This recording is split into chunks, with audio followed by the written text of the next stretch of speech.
Talk Show.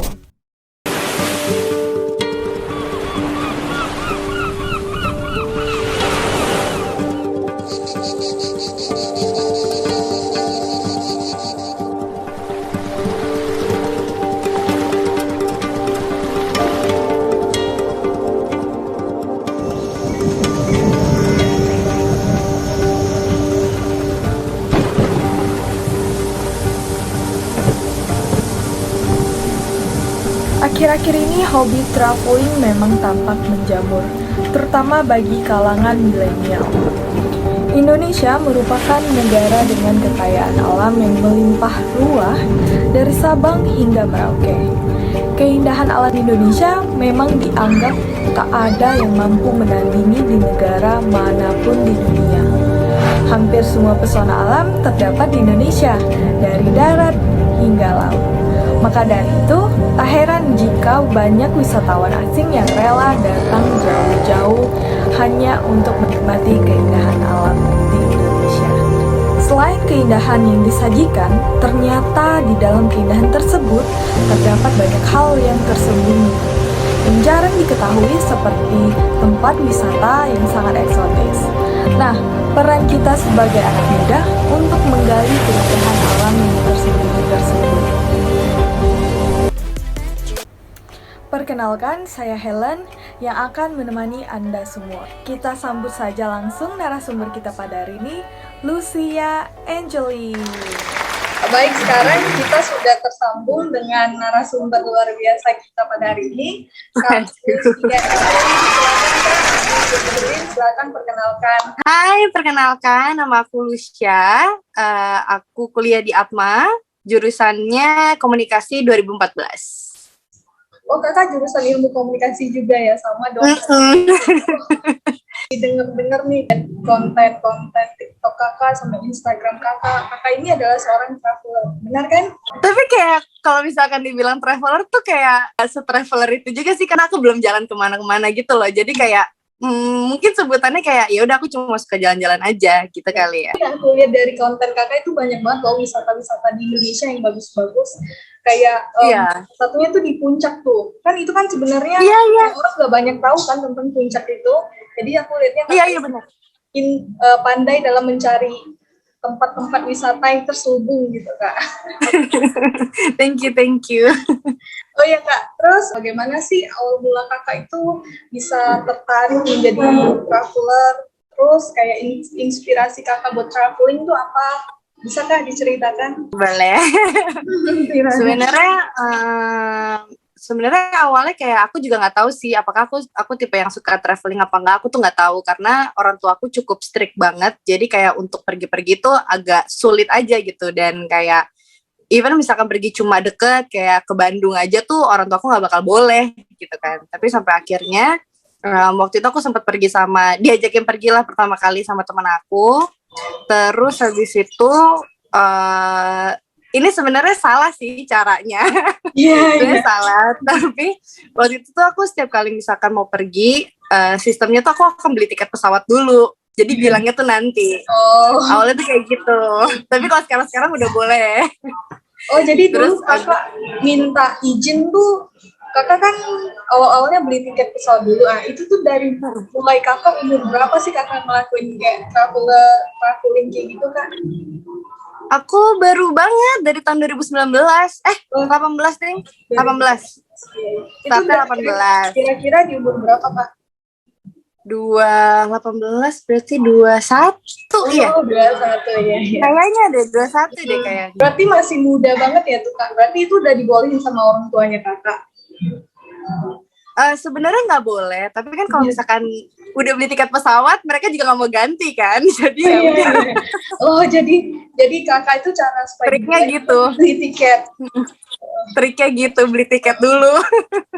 Terus gimana kayak gitu ngobrolnya, Pak aku mau ke ini nih, Ma aku mau ke ini nih, udah beli tiket, kayak gitu kan? Iya, langsung bilangnya gitu. Ini aku mau pergi, udah beli tiket pesawat. Aku mau pergi 3 minggu, ya udah ya gitu. Ya udah ya gitu 3 minggu. Awal-awal udah langsung 3 minggu karena emang pas lagi dapet tiket pesawatnya murah kan, dan mikirnya kayaknya sayang deh lu pergi ke suatu tempat terus kayak cuma bentar, kayak 3 hari atau 5 hari tuh kayak menurut aku tuh sayang aja gitu. Jadi makanya kenapa 3 minggu, karena ya udah gitu biar sekalian gitu. Iya. Terus habis itu ya pasti drama ya, namanya orang tua drama. Terus apalagi kan aku juga perempuan kan, jadinya ya lebih ribet lah gitu. Tapi akhirnya ya udah ngambek-ngambekan, tapi aku tetap jalan. Iya. Ngambek-ngambekan tetap jalan. Terus Kak, kenapa sih Kakak itu memilih buat traveling di wilayah Indonesia? Kayak aku lihat kan wisata Indonesia tuh memang bagus. Kenapa Kakak memilih traveling buat ke wilayah-wilayah Indonesia itu, Kak? Sebenarnya kalau misalkan dulu alasannya kalau keluar negeri tuh kos yang dikeluarin lebih banyak mikirnya. Iya, benar.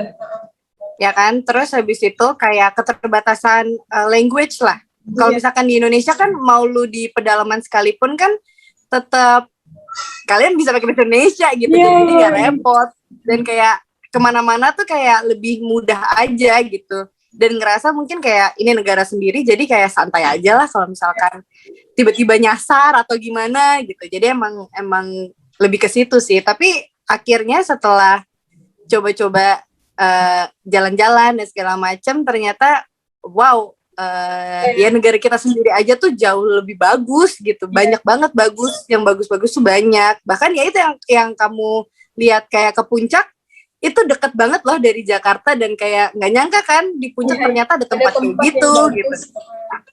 Iya, gitu. Lebih ke situ sih sebenarnya. Terus nih Kak, kalau boleh tahu Kakak udah kemana aja ya Kak? Bisa Kakak jelasin nggak Kakak udah kemana aja kayak di Indonesia ini? Aduh, aku tuh masih dikit dibanding si Tita itu. Aku tuh awal-awal ke Bali, abis itu ke Raja Ampat, abis itu ke Bajo, abis itu ke Derawan, terus keliling Pulau Jawa, tapi belum semua. Terus ya udah paling yang dekat-dekat aja kayak Puncak, Bogor, Bandung yang lebih mudah dijangkau kan. Ya, karena buat cari konten juga soalnya. Ya, tapi yang aku lihat di konten-konten TikTok Kakak tuh kayaknya Kakak udah pernah deh ke wilayah Nusa Tenggara Timur. Benar gak? Iya, di Bajo, iya. Kakak ke Labuan Bajo doang apa ada tempat destinasi lainnya ya Kak? Ada destinasi lain sih sebenarnya. Jadi kalau misalkan dari Labuan Bajo ke si destinasi ini nih, kayak bisa jalur darat ataupun jalur pesawat kan. Nah pada saat aku di Bajo, ya pasti fokusnya kan wisata yang ada di Bajo dulu kan. Tapi habis itu teman aku ngajakin untuk, ayo kita ke apa namanya, ke desa lain lah istilahnya gitu, ke kota lain. Ya udah akhirnya ke kota Bajawa itu. Orang jarang-jarang yang ke sana sih, karena pertama mungkin mereka nggak tahu ya, mereka nggak tahu ada kota itu. Terus yang kedua mereka nggak tahu di sana ada destinasi apa dan sebagus apa. Terus sama transportasinya sih.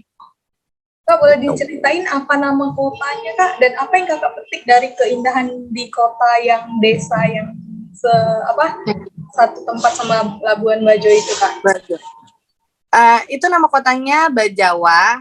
Terus yang sebenarnya kalau misalkan di sana tuh menurut aku paket lengkap ya, kayak nyari budaya juga ada, terus nyari gunung juga ada, nyari pantai juga ada, dan kotanya tuh bener-bener kayak tenang, nyaman, damai, ya. Terus orang-orangnya apa?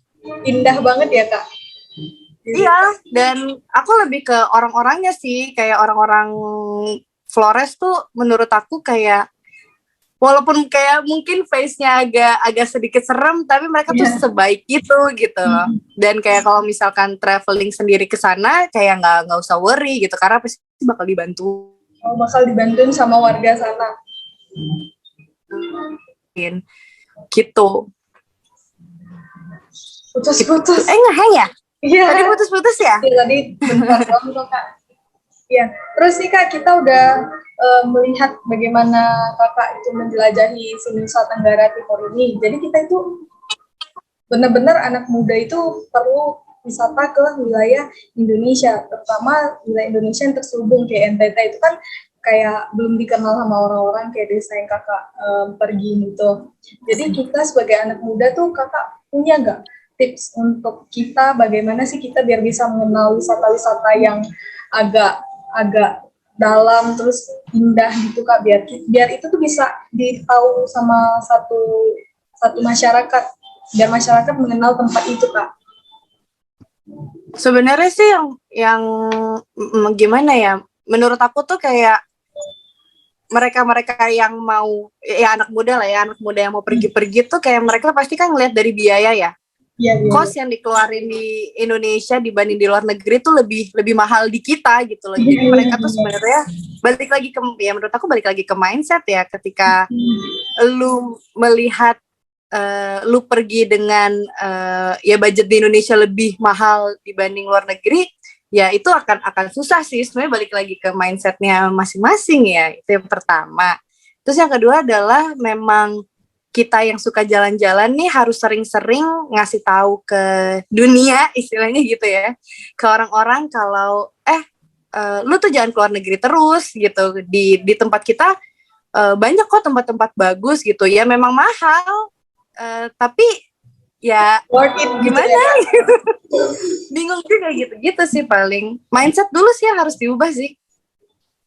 Kalau soal memanage budget kita buat traveling tuh, kakak pernah nggak sih kayak travel sendiri? Jadi kakak tuh uangnya benar-benar kakak memanage uang itu sendiri buat pergi-pergi. Yang mana untuk konsumsi gitu. Itu bagaimana ya kak cara mengatur buat konsumsi segini, transportasi segini, dan buat beli oleh-olehnya segini. Gimana kak cara ngaturnya? Sebenarnya yang pertama adalah kita harus bisa menahan diri. Karena kayak ketika kita udah bikin budgeting tuh pasti bakal buyar lah. Kalau misalkan pas udah di destinasi tuh pasti bakal buyar gitu. Jadi memang kita harus menahan. Pertama kita harus punya rasa untuk bisa menahan diri itu supaya nggak impulsif. Terus yang kedua adalah kalau aku sih selalu bikin budgeting di mahal-mahalin. Kayak misalkan contoh sewa motor normalnya 70.000 per hari, tapi aku pasti kayak mahalin aja 80.000 per hari. Ntar kalau misalkan ada sisa kan ya udah bisa dipakai buat beli oleh-oleh dan segala macam. Terus habis itu udah sih cuma 2 itu deh kayaknya. Transportasi aku ngelakuinnya. Transportasi. Iya, transportasi. Ini kendaraan kalau misalkan pribadi atau umum? Kalau aku supaya nggak ribet pasti mending kalau yang bisa naik motor, mending bawa motor aja. Karena kalau misalkan naik transportasi umum, aduh buat aku terlalu effort aja, terlalu repot. Terus kalau misalkan naik mobil kan kayak cost-nya terlalu banyak juga, terus lebih lama. Jadi kayak paling efektif sih menurut aku kemana-mana kalau jalan-jalan naik motor. Kayak gitu. Baik, jadi segini aja dulu kak pertanyaan dari aku, Helen. Terima kasih ya kak udah sempetin waktunya buat ikutin interview acara pada hari ini. Terima kasih banyak kak. Makasih Helen. Semoga, iya makasih juga kak. Semoga kedepannya kakak itu lebih bisa menginspirasi anak-anak muda di Indonesia untuk bertraveling di wilayah Indonesia dulu sebelum ke luar negeri. Sampai jumpa di lain waktu kak. Generasi milenial memiliki peran yang sangat penting bagi pengembangan pariwisata di Indonesia, di mana generasi ini telah mengalami pergeseran perilaku seturut dengan perkembangan teknologi. Dalam hal penting inilah peran penting generasi milenial muncul, yaitu yang pertama, peran dalam menggali serta mengembangkan potensi destinasi wisata yang ada di Indonesia. Dan yang kedua, peran milenial dalam sistem komunikasi dan jaringan kelompok pemuda, di mana pemanfaatan teknologi digital ini merupakan salah satu ciri generasi milenial, yaitu dapat mempromosikan destinasi wisata yang unik dan menarik di Indonesia. Maka dari itu berjelajahlah terlebih dahulu ke dalam negara sendiri, baru ke negara luar. Nah, untuk menutup jumpa kita pada hari ini, sekian, terima kasih dari saya, Helen, pamit undur diri. Sampai jumpa.